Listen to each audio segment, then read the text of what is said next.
Masya Allah. Takbir, takbir. Jadi sholawat itu untuk apa ya, ketenangan hati dan jiwa kita, biar dapat sabda kanjeng Nabi. Ini ngobrol apa ya, Bro? Nah, kali ini Udah ya, udah. Sobat Psikologi Cinta, kali ini kita akan bincang-bincang terkait dengan apa nih? Poligami. Kita kedatangan tamu yang pelakunya langsung. Masya Allah, ini kayak pelaku ya. pelaksana. Tersangka ya. Oke. Pak Mas Rohan, Kang Mas Rohan, Mas Rohan, Kang Mas. Oke. Langsung diobrolin aja, langsung dibuka.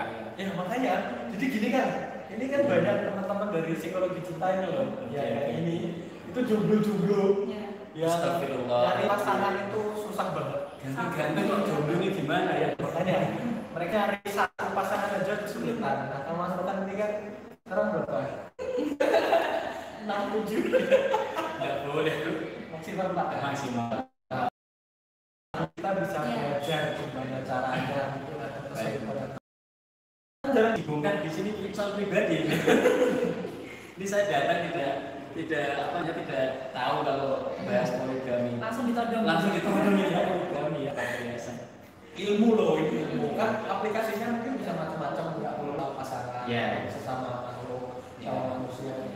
Baik, berarti panggilannya Bang siapa nih? Cek sound dulu Bang. Masuk. Cek. Oh iya, salah. Panggilnya Bang siapa nih? Erwin lah. Bang Erwin ya. Oke.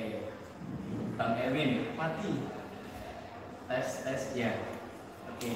Udah sih. Sudah ada kesempatan Itu, volume? Kang Mas Runda di Instagram. Ini bahas atau mungkin bagi orang yang sulit jodoh gitu ya. Iya, boleh. Oke, saya luruskan sedikit ya.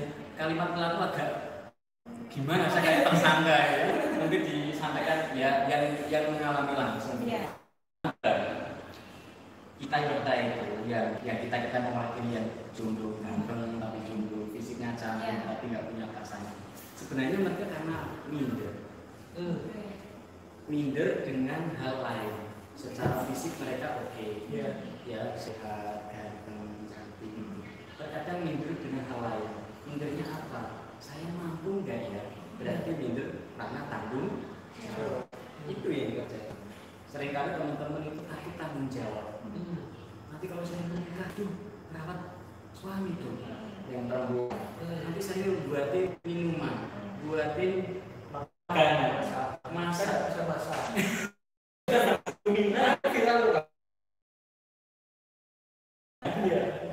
Indomie saja nggak bisa.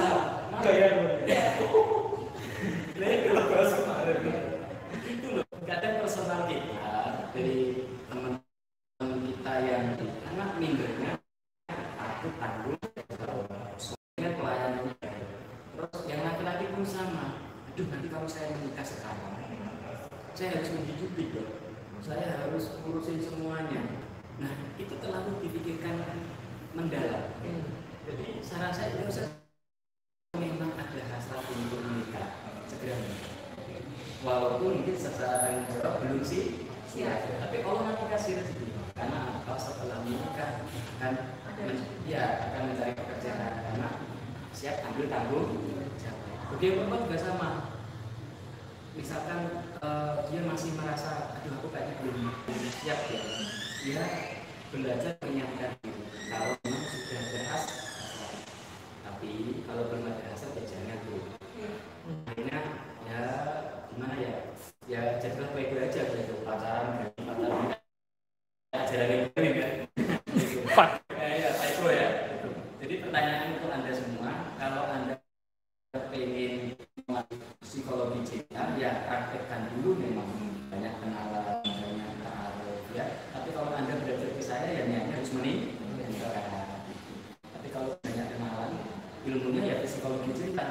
bagaimana cara untuk berani untuk orang baru. Terkadang banyak banget sobat psikologi cinta yang menjelaskan saya semuanya itu materi. Oke. Jadi tidak siap karena dia tidak bisa menyiapkan secara materi belum siap gitu. Oke. Nah itu gimana? Nah, ini saya ceritakan kisah nyata. Ya. Nanti sudut pandang materinya kira-kira dari mana kan? Saya di saat ini bocoran lagi kan, privat nih ya. Saya pas sidang poligami, sidang poligami di Semarang ini saya nikahnya poligami betul, serius. Ada persidangan, tidak tiba-tiba harus nikah sendiri, nikah siri, tidak, nikah resmi betulan, ada tanggung jawab betulan. Saya pas sidang itu bersamaan juga sama, ada tukang becak, juga sidang poligami, ya kan? Saya ini tukang becak ya, tukang becak, saya penasaran, ini tukang becak, sidangnya sama dengan saya, padahal usianya juga sudah agak tua ya, mungkin 50-an. Kalau saya alhamdulillah masih muda, bekerja masih Allah kasih kawan, dan jadi secara ekonomi insya Allah ya mungkin rada-rada cukup lah kan. Tapi ini tukang becak, betul, real. Sosok perempuan, dia percaya bahwa si bapaknya yang tukang becak ini punya perilaku yang baik, dia percaya diri yang betul. Di saat wanita menangis dia bisa menenangkan, di saat wanita ini merasa takut dia bisa memberikan kenyamanan, jangan takut. Di saat wanita ini pesimis, misalkan dia tidak bisa hidup tersakiti, si laki-laki ini yang memberi bimbingan bahwa hidup itu tidak soal uang, mengatakan secara mental ya, kalau bahasa psikologis itu psikologisnya. Jadi sehingga kalau mohon maaf ini soal ekonomi, apabila psikologis Anda sudah bagus, pakai rumusnya psikologi cinta, rusak faktanya tukang becak bisa izin poligami karena ekonominya malah yang ini istri, dua istrinya masih muda-muda, lebih muda, sekitar 40 tahunan kan masih seger ya, masih bisa cari nafkah. Malah bilangnya yang nafkah keluarga siapa? Pak, kita berdua sama perempuan itu begitu. Bisa itu sampai uang bukan segalanya, tapi segalanya angkasa. Jadi psikologi ini bolak-balik ya, psikologi jiwa Anda masing-masing itu yang ya, baik dulu maupun ya sama siang itu bro. Makanya saya diundang di psikologi kita, saya senang sekali. Ini bisa senang apa? Belajar dari yang masukan. Terus kadang itu gini kan, ini kan teman-teman untuk memulai katakanlah ngajak seseorang untuk lebih dekat sampai mau diminta istri aja susah. Iya. Dan memasukkan melewati yang dari pertama ke ketiga. Triknya apa sih yang kalau boleh? Yourself, jadilah dirimu sendiri yang terbaik. Itu yang benar-benar pertama. Wah itu keren banget, kayaknya kok aku harus seperti itu. Sehingga teman-teman niru seperti itu. Imitasi. Jadi kami. Yes, jadi kami. Padahal gawe kan tidak ada yang bagus ya. Terbaik kali apapun tetap tidak bagus. Jadilah dirimu sendiri yang terbaik. Gali potensi Anda. Misalkan Anda pandai bicara, maka bicara itu dijadikan poin. Bicara yang terbaik. Misalkan Anda pandai berdandan, maka dandan itu jadikan poin. Sedikit bicara, dandannya yang bagus. Itu dia banget. Misalkan sedikit banyak pemain itu sedikit ya. Iya. Rawatannya. Iya. Ya tahu aja mana itu di print Iya, makanya. Jadi misalkan ya pintar danda, tapi bicaranya malu-malu kan bisa. Iya. Tapi jadi kopi oleh satu. Yes. Jadi harus ada yang dibanggakan dari dirimu sendiri. Tapi ada rasa takut untuk ditolak dari Semua orang Jadi nggak bisa diulangi nggak? Nggak bisa diulangi. 100% diterima mungkin juga ada. Ya mungkin. Keyakinan bisa diterima karena hasil pengalaman diulang. Kalau bahasa psikologi cinta kan itu ya. Dan itu dicoba. Saya paten hari ini merasa sakit itu apa? Coba ditolak pun nggak masalah. Nggak cuma ditolak, masih ada yang lain. Kan gitu nggak dihukum. Kalau kenalan orang ada kala itu aja. Seringkali karena tidak dicoba, tidak diulang-ulang, akhirnya kan takut. Nah rasa takut itu hanya ada di pikiran kita. Padahal kalau kita mau berkenalan, mohon maaf, asal kita sopan, nggak mungkin kita diludahin. Ya, misalkan ada wanita cantik kayak saya, istri saya cantik kan, terus kenalan, kenal saya, kita sopan, walaupun mungkin tidak feel atau tidak tahu, tapi nggak mungkin kita lakukan, tapi sopan, terus takut di mana kan? Misalkan, mas, aku sibuk, saya berarti sibuk, mungkin naik mobil juga. Selesai. Nah, ketakutan teman-teman ini khawatirnya itu dilecehkan atau direndahkan. Itu sih psikologis lagi bolak-balik terlalu cengeng. Wah nanti saya ditolak, jangan-jangan saya direndahkan. Wah nanti kalau saya ditolak, jangan-jangan saya tidak dihargai. Itu banyak banget yang seperti itu. Itu yang terjadi. Dibilang tadi itu udah langsung kayak kiamat gitu. Udah merasa saya itu jelek, saya itu miskin, saya itu hitam bergil, udah langsung mikir kemana-mana. Padahal bisa jadi dia benar-benar sibuk. Yes. Kadang dia memang sibuk, terkadang dia nguji, nggak sibuk beneran. Tapi nguji. Gitu ya. Coba kamu sadar itu masnya masih ada minat untuk serius kenalan dengan saya enggak? Makanya terkadang wanita itu menguji seorang pria dengan cara sok sibuknya, padahal dia nganggur ya. Kadang-kadang dia sibuk apa sih? Ini aja gitu, malah cerita. Yes, itu. Seperti itu biasanya. Jadi kadang sok jaim si wanitanya gitu, sehingga merasa sibuk. Nah, jadi seorang pria jangan mundur. Kalau memang kamu senang betul, atau kamu pengen dapetin dia, ya oke mbak. Kalau itu ini nomor handphone saya atau nomor sebenarnya saya dikasih.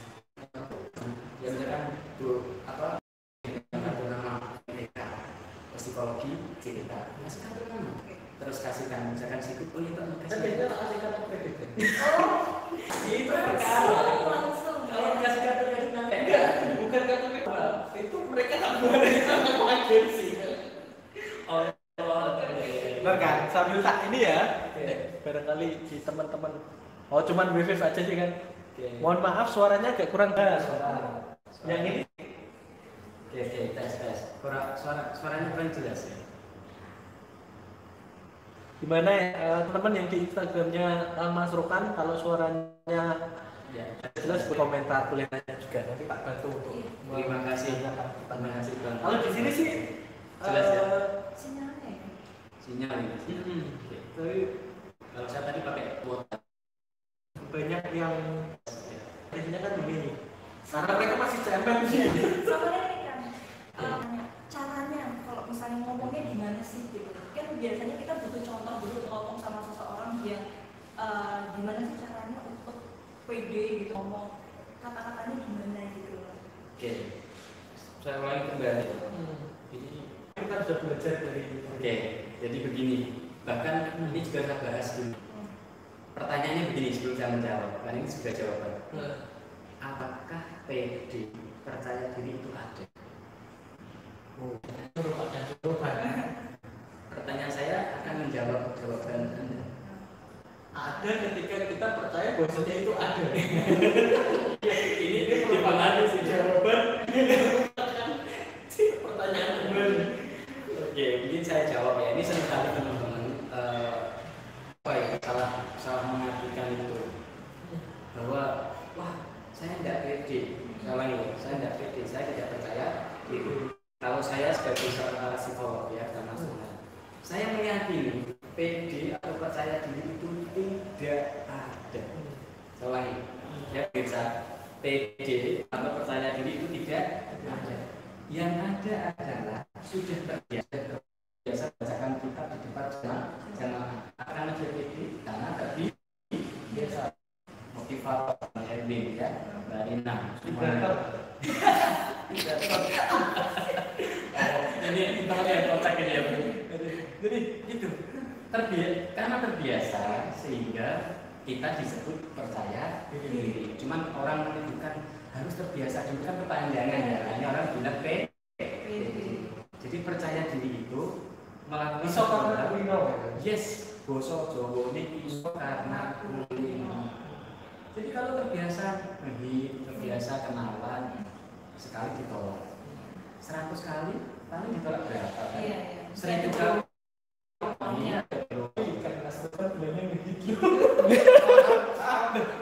Biasanya gitu Toko ya. sebelah cuy. Tapi keren. Ya kan, saya kan melihat beberapa bahasa muda ya. Mungkin bahasanya kalau kita apa? Perkenalan. Iya biasa lah. Perkenalan kan, ada yang bukan Jaring ikan loh di sini. ada yang lihat pokoknya perkenalan intinya kan sama. Approach. Banyak istilah saja. Tapi intinya adalah keberanian untuk berkenalan dan jadi kebiasaan. Atau diulang sampai itu seolah-olah sudah dua latihan. Lama-lama rasa takut Anda akan hilang, PD Anda sudah tidak ada kalimat PD karena sudah terbiasa. Sehingga Anda nggak akan bilang ini PD apa nggak PD. Memang ini saya biasa ngobrol, saya biasa kenalan, saya biasa approach, saya biasa ta'aruf kok bahasa Islaminya ya. Sehingga ya teman-teman sudah semua kalau ingin dapat jodoh ya buka diri untuk mencoba ta'aruf kepada orang lain. Iya kan? Mau tanya Ya. untuk yang poligami ya, ngomongin poligami. Bagaimana caranya Kang Mas Ruhan ini meyakinkan istri, kalau istri pertama jelas minta izin dan sebagainya ya. Ya. Membuat si istri kedua dan keempat ini loh kok bisa mau untuk jadi madu gitu kan ibaratnya. Ya. Itu bagaimana gitu. Kalau saya nambahin, berarti teknisnya misalnya satu ke satu. Nah, keempat ini berarti 1, 2, 3 gitu. Semuanya harus. Izinnya. Isinya. Tidak, salah satu misalkan istri ketiga ya, nanti salah satu istri bisa untuk sedang poligami. Jadi tidak harus ke semuanya, karena satu keluarga itu disebut sudah rumah tangga. Ya, bukan berarti istri 4 terus gabung, tidak. Istri 4 berarti 4 rumah tangga. Kakaknya 40. Kakaknya yang lainnya adalah kepala keluarganya si istri. Ya, di kakak. Ilmu baru cuy. Si istri. Tapi secara tanggung jawab adalah suami. Karena kakak ini kan di sidang di pemerintah belum ada pengaturan soal kakak lebih daripada. Nah, yang dibahas di pengadilan adalah soal tadi tanggung jawabnya, ekonominya rumah tangga nanti bagaimana. Terus psikologis, nah ini penting. Dicintai di persidangan poligami atau persidangan menikah, kalau psikologisnya gangguan terganggu, maka tidak dicintai oleh pengadilan. Contoh, suami mudah marah, emosional, kan psikologisnya terganggu itu tidak dicintai poligami. Bahkan menikah kan juga perlu dilihat marahnya ini karena stres atau marahnya karena memang tipikal. Kalau marahnya gangguan jiwa stres kan nggak boleh menikah. Nah, poligami pun sama. Apabila seorang suami itu mudah marah, baik ucapan maupun tangan tindakan dalam memukul, itu langsung pakai ini nggak boleh. Teknis satu itu. Jadi tidak mudah ya. Izin poligami itu mohon maaf tidak mudah. Persidangan sampai 8 bulan. Jadi tidak ada yang namanya istri itu minta izin suatu poligami tapi secara paksa ada, tapi nggak akan berhasil. Makanya timbulnya akhirnya banyak menikah siri karena si istri nggak menyetujui, si suami juga mohon maaf ya emosional. Akhirnya kan diambil jalan yang pintas, yang salah. Itu nikah siri juga udah salah sudah secara karena tadi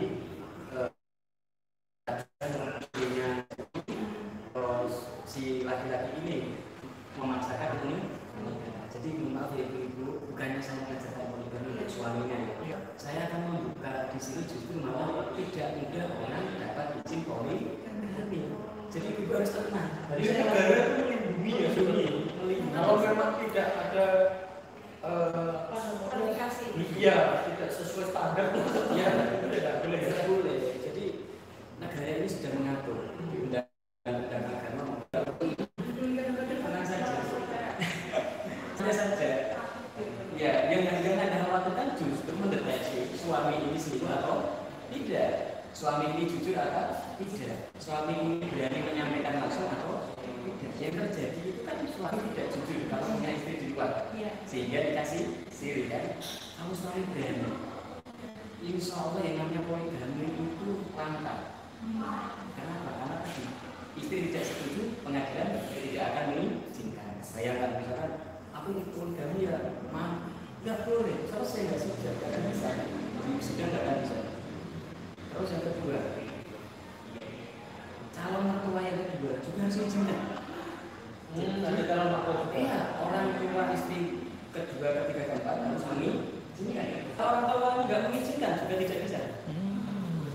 Jadi yang saya datakan juga kuat juga saya datakan. Sampai ditanya betul, kenapa diizinkan? Kalau sampai mertua yang nomor dua tidak mengizinkan, juga tidak bisa. Karena wali nikah, karena wali nikah kan, itu. Jadi tenang saja, tidak semua orang mudah untuk poli. Tapi kalau Anda ingin poligami ya datang ke saya, diajarin gitu ya. Itu kualitas pribadi yang ditonjolkan kepada seorang wanita. Apa yang dititipkan wanita? Tadi ekonomi memang betul, tapi bukan itu yang nomor satu. Bukan uang segalanya. Walaupun segalanya betul, ada beberapa yang dibutuhkan oleh wanita. Sebenarnya kata wanita kan takut diselingkuhi, takut dikadali, takut dibohongi. Berarti kalau Anda pengen poligami, Anda pengen punya pacar, ada satu, masya Allah kok pacar ya? Ta'aruf bahasanya ya. Jadi bahasa kamu yang pacar yang pasti. Kalau bahasa saya maaf ta'aruf ya. Kalau Anda pengen ta'aruf lebih daripada satu wanita, ya itu tadi jujurlah dengan dirimu sendiri. Sampaikan kalau kamu sudah menyatakan kamu sudah punya istri. Seringkali laki-laki bilang tidak punya istri, padahal itu problemnya dengan oleh wanita.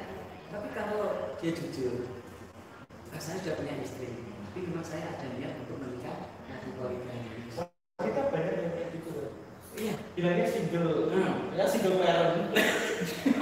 Tapi janda kan menggoda. Jangan menggoda ya, terus single. Aduh, ini bahasa saya pengen minum deh. Ini mas saya ya. Oke, saya sambil minum. Oke, sambil apa bahas yang lain apa sambil? Kenapa? Belum lah. Oh belum. Padahal berani ya. Mereka saya subscriber YouTube Psikologi Cinta. Karena ngomongin soal poligami, soal mendekati perempuan aja, berkenalan dengan wanita aja itu masih menjadi momok yang sangat menakutkan. Tanya-tanya kan. Kalau soal poligami ya, gitu kan. Nah, judge sebagai kok kamu udah punya istri kok deketin wanita. Start pertama ketika mendekati wanita yang mau dipoligami nih. Iya. Komunikasinya bagaimana? Nah, ini juga ikut salah. Udah punya teman cewek cantik, udah punya teman cewek cantik, udah punya pacar, aku udah punya istri, kenalan lagi ditolak. Salah. Justru si perempuan yang kamu ajak kenalan itu akan menilai kamu berarti bernilai. Kamu laki-laki yang kualitas, yang lebih nyatanya punya pacar, nyatanya punya istri, nyatanya punya wanita cantik banyak kenalan. Kalau ada wanita bilang, aku nggak mau, bohong. Dia hanya ucapannya saja, tapi secara nalurinya dia, wah ini keren. Iya, karena wanita juga kayak gitu, omongan sama perasaan beda. Beda kan? Nah, ini jujur ya ini. Iya. Ini sering kan? Iya, udah punya istri. Iya. Hotman Paris itu. Iya, makanya. Yang penting pulang ke rumah. Pulang ke rumah kan? Ya, kadang-kadang itu, kadang wanita itu tidak jujur dengan dirinya karena menutupi, dan itu juga baik. Kenapa? Karena harga diri gitu. Dia menjaga image-nya supaya tidak dianggap gampang. Sehingga dia bilang, aku nggak mau kenalan sama kamu, kan kamu sudah punya pacar. Karena dia pengen si wanita ini dianggap tidak gampangan, dianggap menjaga perasaan wanita lain. Padahal sejatinya dalam dirinya mengatakan begini, ini berarti laki-laki keren. Nyatanya pacarnya cantik aja mau sama dia, berarti dia keren. Nyatanya dia punya banyak kenalan, di kerumuni banyak wanita. Jadi dia penasaran apa sih yang membuat wanita sama dia. Sehingga wanita lain akan bilang, aku juga punya kenalan sama dia. Gitu. Justru kebalikannya, kalau laki-laki mengatakan saya jomblo, nah ini ya, ini penting ini ya. Kalau Anda mengatakan Anda jomblo, tidak pernah laku, tidak punya kenalan, mati pasaran Anda. Anda membunuh diri sendiri. Dianggap Anda tidak kualitas, dianggap Anda laki-laki yang memang tidak ada minat. Kayak hukum ekonomi. Kayak hukum ekonomi bro. Iya. Demand-nya kalau banyak ya, harganya tinggi. Betul sekali kayak hukum ekonomi. Kalau ada warung, datang motornya banyak, dianggap laris. Maka banyak orang mampir. Sama. Seorang laki-laki, seorang wanita itu sama. Kalau Anda dikerumuni banyak laki-laki, Anda akan sebagai incaran atau perebutan. Banyak laki-laki ingin merebutkan Anda. Apalagi kenalan banyak. Aku punya kenalan Mas Joli, Mas Joko, Mas. Laki-laki itu akan merasa siap termotivasi bersaing untuk mendapatkan kamu. Sehingga kamu akan menjadi pusat jadi fly girls atau pusat perebutan laki-laki. Nah, kalau Bang Evi seperti playboy atau laki-laki yang sudah. Makanya Islam membolehkan poligami. Dengan catatan laki-laki ini dianggap berharga oleh wanita-wanita yang menikah sama dia. Kalau poligami kok laki-laki ini tidak dianggap berharga, maka akan batal. Faktanya tukang becak dianggap berharga, istrinya malah bersedia untuk bekerja.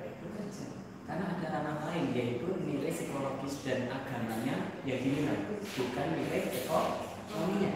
Bayangkan, karena ditanya kenapa kok milih ini, karena beliau taat ibadah, beliau mengajari saya baca Al-Quran, beliau mengajari saya untuk sholat, sehingga saya rela bekerja untuk suami saya. Saya yang cari uang, beliau yang menjaga agama dengan saya. Nggak yakin ini. Karena faktanya tadi dibisikan pengadilan. Berarti rumus ekonomi nomor sekian. Apa yang nomor satu? Nilai tambahan kualitas diri Anda. Jadi kalau Anda takut kualitas Anda harus diasah. Latihan Terus ini pertanyaan terakhir yang pasti bakalan banyak ditanyakan oleh semua orang-orang yang belum melakukan poligami. Plus minusnya atau belum nikah?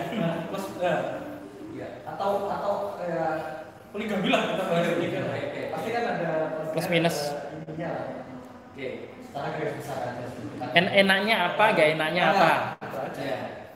Yang pertama, kalau Anda ingin sedikit problem, sedikit masalah, nikah satu istri saja. Nah itu berarti nggak enaknya poligami ya. Bukan gak enak ya, kalau saya bahasakan semuanya enak, tetapi pilihan hidup ya. Begini, kekurangan satu keluarga, satu rumah tangga punya problem sendiri. Jika rumah tangganya 4, berarti punya 4 problem. Bukan keenakan, bukan tidak enaknya, tetapi pilihan. Kita mengambil tanggung jawab atau tidak. Orang rumah tangga satu, dia akan fokus ngurusi satu istrinya, sehingga problemnya kecil. Karena hanya satu rumah, dia akan fokus anaknya itu, istrinya itu, mertuanya itu, sehingga tanggung jawab seorang laki-laki yang poligami, apa yang tidak poligami, cuma satu rumah tangga. Bagi orang yang poligami, dia harus siap, baik secara lahir, batin, pikiran, ekonomi, untuk problem-problem di rumah tangga berikutnya. Jadi misalkan ya otomatis satu rumah tangga satu problem banyak, rumah tangga lain dia harus siap dengan problem yang lebih banyak. Itu konteksnya. Nah, terus kalau dilihat enak tidaknya, bolak-balik adalah tergantung apa. Bagi seorang muslim sejati, bagi seorang non muslim, Tidak, ini dulu orang senang. Ini ada kamu ya, atau non muslim pun dia merasakan bahwa saya juga manusia sejati. Yang penting adalah saya siap atau tidak. bagi seorang muslim yang sejati ini dihitung ibadah. Apapun yang saya lakukan adalah ibadah. Niat ibadah itulah yang menguatkan poligami itu diizinkan oleh agama Islam. Kenapa tadi ada perilaku menyayangi istri, tadi ya tidak boleh marah-marah berlebihan, tidak boleh punya penyakit mental, tidak boleh punya penyakit psikologis yang membahayakan. Makanya saudara Islam penting sekali belajar psikologi cinta supaya tahu psikologisnya seseorang supaya dicintai itu bagaimana, supaya dikagumi itu bagaimana. Itu memang pakai psikologis. Mungkin kalau bahasa saya adalah perilaku.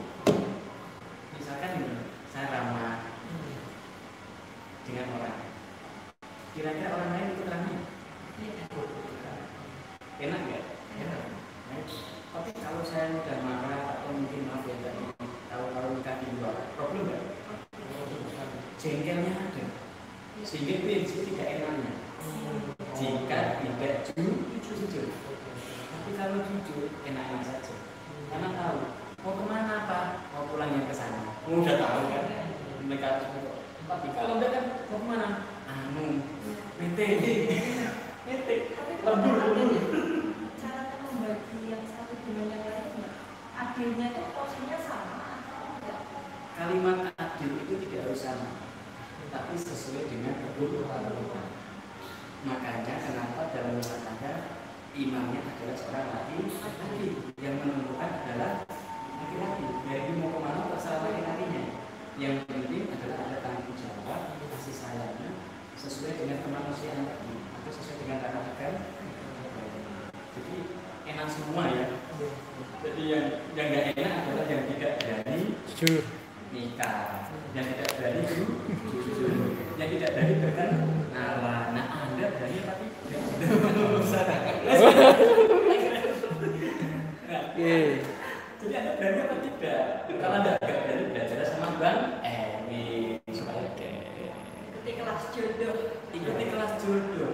Keberanian untuk berkenalan, Mencari jodoh idaman kan? mencari jodoh idaman. Karena dia tidak ada PD, yang ada adalah KT. yang ada adalah ilmu, keberanian untuk membiasakan diri. Dan Anda butuh kelas Jodoh. Oke. Menarik sekali ya. Iya, menarik. Kayaknya bahas poligami itu nggak cukup 30 menit. Nggak cukup. Besok ada sesi lagi loh. Oh, oke, nanti kita mukbang lah. boleh termasuk nanti apa cara cepat taruh kan belum nih ya kan. Nah, nanti di segmen lain kan yang bukan poligami ya, yang mungkin ada orang pengen nikah cuma satu tapi cara cepat taruh untuk menyeleksi ini soleha, ini baik, ini tidak, ini laki-laki kita bisa apa tidak, gimana kan kalau itu Ya, Boleh, boleh. Nanti setelah mukbang ya. Kita mukbang dulu belum situ bahas itu. Ayo setelah Itu bangsanya. ya tidak salah pilih jodoh maksudnya. Oke. Sip. Gitu aja sobat.